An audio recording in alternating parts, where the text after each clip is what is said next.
Bapak, Ibu, saudara-saudari, adik-adik kaum muda yang terkasih, jumpa lagi dengan saya, Pastor Jack Buran, SSCC, dari Rumah Retret Batam Oase Center. Mari kita siapkan hati kita untuk mendengarkan firman Tuhan. Tuhan sertamu dan sertamu juga. Inilah Injil Yesus Kristus menurut Santo Markus. Dimuliakanlah Tuhan.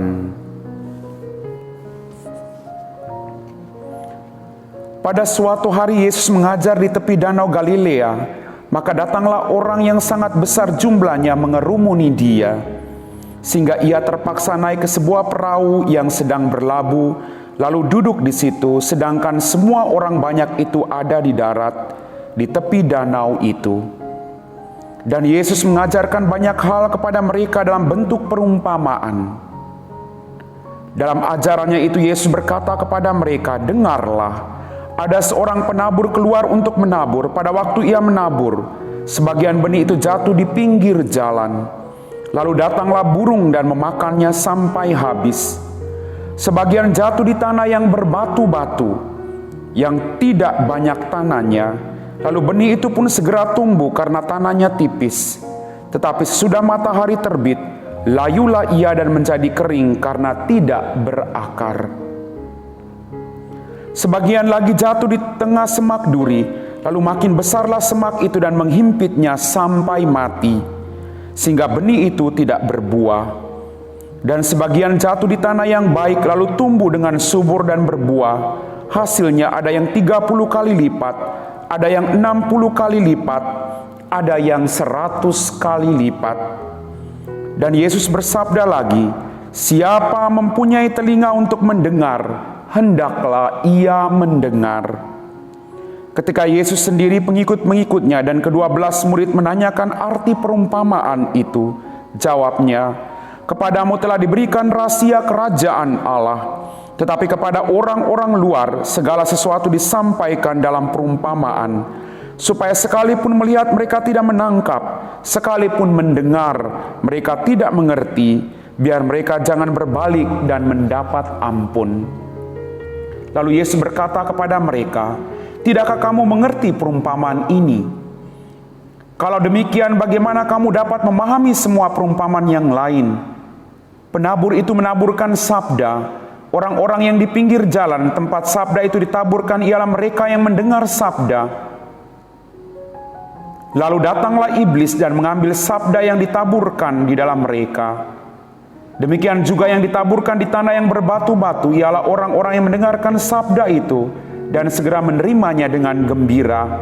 Tetapi sabda itu tidak berakar dan tahan sebentar saja. Apabila kemudian datang penindasan atau penganiayaan karena sabda itu, mereka segera murtad.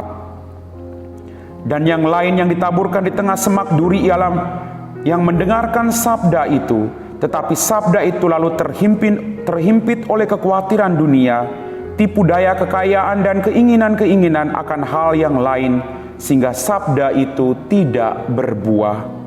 Dan akhirnya yang ditaburkan di tanah yang baik ialah orang yang mendengarkan dan menyambut sabda itu lalu berbuah. Ada yang 30 kali lipat, ada yang 60 kali lipat, dan ada yang 100 kali lipat.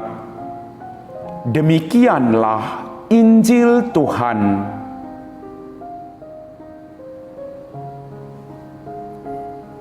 Bapak, Ibu, saudara-saudari, adik-adik kaum muda yang terkasih, apa kabar hari ini? Sukacita, damai sejahtera dari Tuhan senantiasa menyertai perjuangan hidup kita semua. Dalam bacaan Injil yang kita dengar pada hari ini, Yesus menginginkan setiap orang yang datang kepadanya berakar kuat dan menghasilkan buah berlimpah. Kita diharapkan untuk menghasilkan buah dalam kehidupan kita. Untuk menghasilkan buah berlimpah, kita tidak senang-senang saja. Tapi ada pergumulan demi pergumulan. Kita harus bekerja keras. Kita harus bertahan pada iman kita akan Kristus Yesus yang tidak akan pernah meninggalkan kita. Bapak, Ibu, saudara-saudari, adik-adik kaum muda yang terkasih, dalam pengalaman panggilan hidup saya sampai detik ini, kadang saya mengalami jatuh di tanah yang bermacam-macam. Kadang saya jatuh di semak duri, kadang saya jatuh di pinggir jalan, dan sampai pada saya jatuh di tanah yang subur. Dalam permenungan saya, tidak ada salah saya jatuh di tanah yang berbatu, di pinggir jalan, atau di semak duri. Tapi bagaimana ketika saya mengalami kejatuhan di semak duri, lalu merasakan dihimpit duri itu tidak mengenakan, lalu saya berjuang untuk tidak jatuh lagi di tempat semak berduri itu.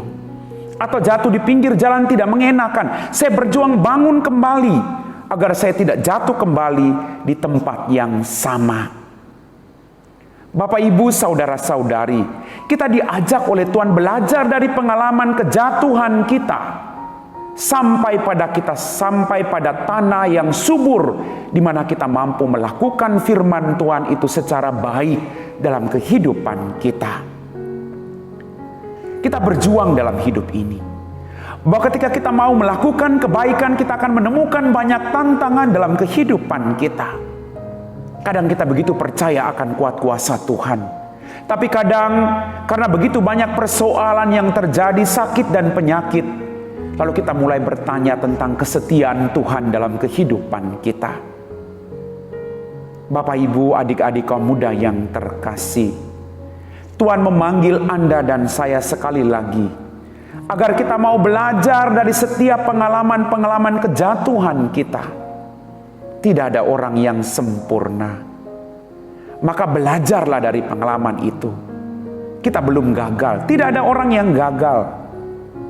Gagal yang sesungguhnya adalah ketika orang berhenti untuk mencoba dalam kehidupannya. Ketika dia jatuh di semak duri, atau ketika dia jatuh di pinggir jalan, dia belajar untuk bangkit kembali. Itu baru namanya pribadi yang tangguh. Kalau dia jatuh di pinggir jalan atau semak berduri, lalu dia tetap jatuh di dalam hal yang sama atau dalam semak duri yang sama, itu namanya gagal. Kita diberi otak, diberi kemampuan oleh Tuhan agar kita tidak jatuh ke dalam salah dan dosa yang sama. Bagaimana caranya? Kita mendengarkan firman Tuhan, kita merenungkan firman Tuhan, kita memohon rahmat dari Tuhan agar kita mampu melaksanakan apa yang menjadi kehendak Tuhan dalam kehidupan kita. Bapak, Ibu, saudara-saudari, adik-adik kaum muda yang terkasih, kita belajar dari setiap kegagalan yang ada. Percuma kalau kita datang kepada Tuhan setiap hari, kita berdoa setiap hari, tapi kita masih terhimpit oleh kebencian, kemarahan, iri hati, dendam, semuanya akan nampak sia-sia. Kita belajar dari pengalaman-pengalaman yang tidak mengenakan. Saya yakin tidak ada orang yang pernah jatuh lalu ingin orang lain jatuh. Tidak ada. Orang tahu bahwa jatuh itu tidak mengenakan, maka orang lebih hati-hati dalam kehidupannya. Demikian juga Tuhan menghendaki kita agar kita sampai kepada tanah yang subur, dari tanah-tanah yang tandus, dari kejatuhan kita sebagai manusia. Kita belajar dari setiap peristiwa itu sampai pada kita jatuh di tanah yang subur, lalu kita menghasilkan buah berlimpah, tidak hanya untuk diri kita, tetapi untuk orang-orang yang ada di sekitar kita dalam kehidupan kita masing-masing. Dalam permenungan saya juga, semua orang pernah jatuh. Semua orang pernah dihimpit duri, jatuh di pinggir jalan atau di semak belukar. Tapi semua orang ingin keluar dari persoalannya. Semua orang ingin kerinduannya untuk keluar dari penderitaan dan dosa-dosanya, karena ingin agar menerima rahmat dan berkat yang datang dari Tuhan. Percaya Bapak, Ibu, saudara-saudari, adik-adik kaum muda yang terkasih, kita akan sampai pada tanah yang subur kalau kita mau bekerja keras. Kalau kita mau bekerja sama dengan Tuhan, petani kalau dia mau memperoleh hasil yang baik, dia harus bekerja keras. Kalau kita mau masuk dalam kerajaan surga, kita harus bekerja keras. Kalau kita mau bertobat, tidak hanya cukup punya keinginan, tapi mari kita mengambil langkah untuk melakukan pertobatan dalam kehidupan kita, agar kita menerima berkat-berkat berlimpah dari hasil tanah yang subur. Berkat pertobatan yang kita lakukan, kita menghasilkan buah berlimpah bagi semua orang yang ada di sekitar kita. Tuhan sungguh baik bagi Anda dan saya. Tuhan punya kerinduan yang luar biasa agar kita jatuh di tanah yang subur.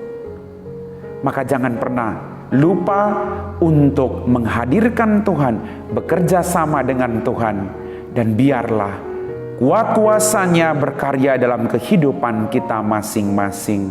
Amin. Bapak, Ibu, saudara-saudari, adik-adik kaum muda yang terkasih, setelah kita meresapi firman Tuhan, mari kita siapkan hati kita untuk berdoa. Dalam nama Bapa dan Putra dan Roh Kudus. Amin. Ya Tuhan Allah Bapa kami dalam kerajaan surga, terima kasih atas setiap berkat-Mu dalam kehidupan kami. Terima kasih atas kesetiaan-Mu dalam mendampingi kami dalam pergumulan hidup kami masing-masing. Tambahkan iman kami Tuhan, agar ketika kami jatuh di tanah yang berbatu atau di semak duri, kami tetap bangun lagi, memperbaiki hidup kami, dan berkat kuat kuasa-Mu kami boleh sampai kepada tanah yang subur dan menghasilkan buah keselamatan yang berasal daripada-Mu, tidak hanya untuk diri kami, tapi bagi orang-orang yang kami layani dalam kehidupan kami. Kami juga berdoa ya Tuhan, bagi orang-orang yang selalu menyakiti perasaan kami, berkati mereka dengan berkat berlimpah. Berkatilah juga orang-orang yang selalu setia mendukung hidup kami dengan cara hidup mereka masing-masing. Berikanlah mereka juga kebahagiaan dan rezeki yang secukupnya. Terima kasih Tuhan, hanya Engkau andalan kami. Kami puji Engkau Bapa, kini dan sepanjang segala masa. Amin. Tuhan sertamu dan sertamu juga. Semoga kita sekalian, orang-orang yang kita doakan, diberkati oleh Allah yang Maha Kuasa, dalam nama Bapa dan Putra dan Roh Kudus. Amin.